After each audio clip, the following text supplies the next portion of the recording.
So, get this. A man gets 3 years in prison, but his wife gets 11 months of home detention. It's the final dramatic chapter for a couple whose entire life in New Zealand was basically built on a house of cards. We're going to dive into the story of a really calculated, years-long deception that finally came crashing down in a New Zealand courtroom. Right off the bat, you see the consequences, and they are starkly different. 3 years behind bars versus 11 months at home. You gotta wonder, why such a massive difference in their sentences? That's one of the big questions we're gonna unpack as we get into how this all went down. And let's be clear, this wasn't just a simple mistake on a form, ticking the wrong box. No, we are talking about a long, carefully planned deception that was aimed right at the heart of New Zealand's immigration system. It's an incredible story of how they built this false reality piece by piece for the better part of a decade. 16. Just let that number sink in for a second. 16 is the number of charges this couple pleaded guilty to in court. Not one, not two, 16 separate counts of fraud. That alone just gives you a sense of the sheer scale of what we're dealing with here. So, where does a story like this even begin? Well, every deception has an origin point. Let's rewind the clock and see how one single, hidden secret just snowballed into a decade of lies. And there it is, the foundational lie. The whole thing starts right here. In 2011, they step off a plane in New Zealand, but the names on their passports, they weren't their own. They were the identities of Hungarian people they actually knew. So this wasn't some random forgery. It was a deliberate theft of identity right from day one. But why? Why go to such extreme lengths? It all boils down to this one concept, a concealed history.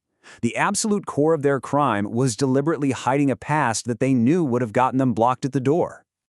And here's the skeleton in the closet. Just 3 years before they showed up in New Zealand, the man had been convicted back in Hungary for forgery and corruption.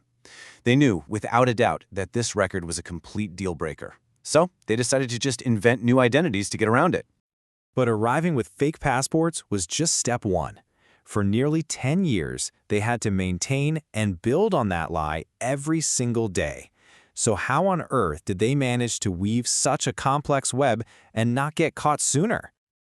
This timeline is pretty wild when you look at it. The deception technically starts all the way back in 2008 with that first conviction, and it doesn't really end until the final sentencing.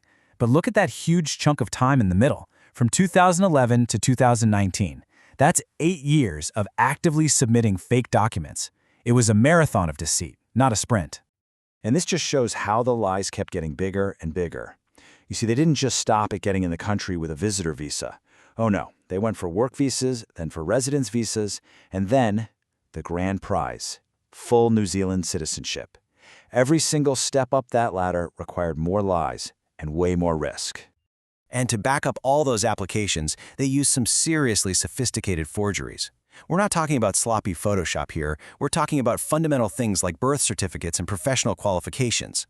But the one that just blows my mind is the fake adoption order. I mean, faking a legal document like that, that's a whole other level. And here's where it gets even heavier. The deception didn't stop with them. They used these same fraudulent methods to get visas for their own kids, effectively pulling their children into this web of lies. It really complicates the whole picture, doesn't it? You could only maintain a lie that big for so long. Eventually, a web this tangled is going to have a loose thread. The very system they were trying to fool started to sense that something was off, and an investigation was quietly launched. The walls started closing in. So the investigation is methodical, right? But then it hits this critical fork in the road.